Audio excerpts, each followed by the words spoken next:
everyone. This is Jennifer Hill over at Jennifer Hill Counseling, coming to you again live this week and focusing on how parents or caregivers can talk to their teens about sexual identity. And this includes sexual orientation as well as gender affiliation, their gender identity.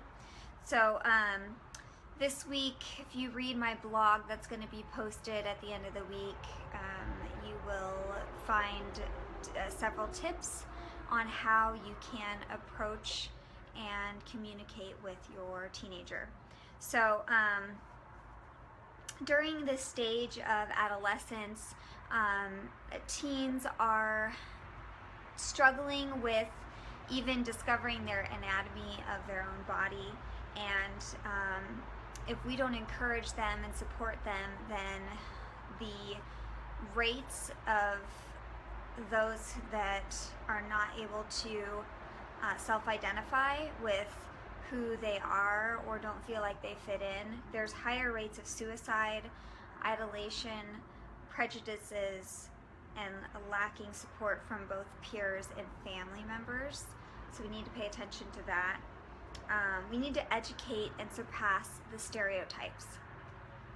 Educate our teens, educate ourselves so that we know what is going on, because what was happening 10 years ago and what was acceptable or not acceptable 10 years ago is different now, and we have to be more open and willing to love on others regardless of whatever their sexual orientation is. So we need to engage with our teens, allow time for children to feel heard. We need to share resources and identify support groups.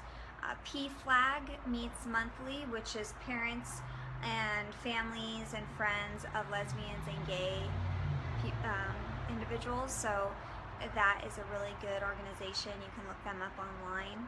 And we need to encourage and look at the whole child, not focus so much on, okay, they're identifying as homosexual or bisexual, or they're identifying as transgender.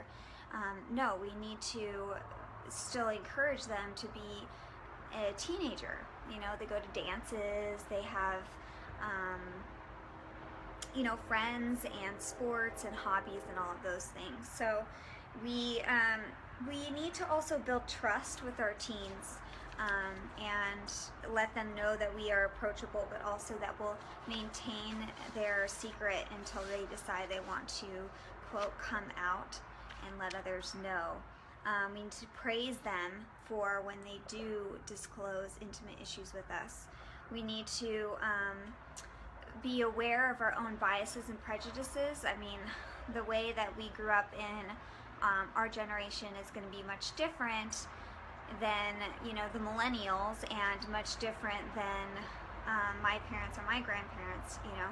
Again, we have to be more accepting of our teens and what they're going through and their pressures. We need to build up their self-esteem and teach them how to guard themselves from the social pressures, and teach them that they're loved and protected no matter what. So with all this said, I wanted to share and celebrate with you a client of mine. She's a 16-year-old, identified as bisexual, and she had really been struggling with telling her mother.